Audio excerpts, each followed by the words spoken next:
I'd like to acknowledge the traditional owners of the country on which we're meeting today, their elders past and present, and all of the elders both past and present for all of us in this room. And if we could just for one moment please, set the intention for the next couple of days. And by that I just would like to think about all of the people who've ever fought hard for our rights. I'd like to take this opportunity just for all of us to think about all of our ancestors and what it is that they've achieved that we might be here in this room together today.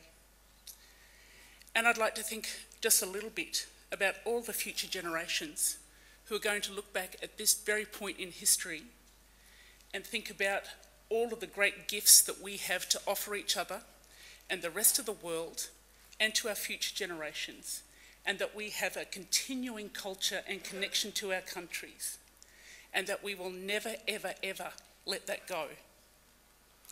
And it is for everyone here in this room and for everyone who ever has been and who will be that we do this work over the next couple of days.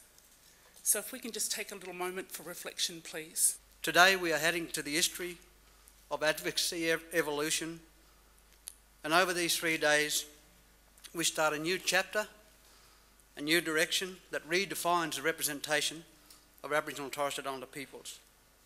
I think every time we meet it's an opportunity for us to set standards about how we want to conduct our business, and I think the National Congress is an opportunity for us to do that every time we meet, set new standards. Institutions launched at difficult times do succeed. We're an example of that. But we can only do that when we work together and do it together. I think for the very first time, as I saw the previous speakers, the sign of unity over and over again are the message that our ancestors and our leaders have said for generations, that we have to do that.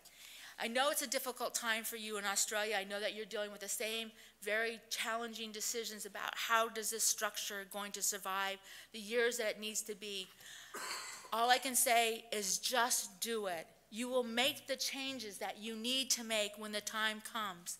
We changed our Constitution. We're going to have a Constitution Convention next year just to do the little tweaks that necessary as we grow and move and forward. Be able to make sure that you have a meaningful component of self-determination, and be able to make sure that, so that you can survive and make meaningful impact at the local level as well as at the national level. We know that the second thing is that Indigenous communities can be successful when we're in charge. And we need to be able to be in the position that we define the policies and the parameters that empower our communities to be able to manage and to deliver in the ways that are necessary to meet our needs. Let's be clear. Free, prior, and informed consent is what we mean when we say consultation. It's just not a chat over a cup of tea. What it is, it's really when we're being able to sit at the table and make decisions jointly together with our respective governments. We have a message. We have something that we can share with the rest of the world. In the United States, and I know in other Indigenous nations across the country, when we're dealing with issues of climate change, we understand that all too well, and the impact that it has upon our communities. But we have a voice, something to offer in those debates.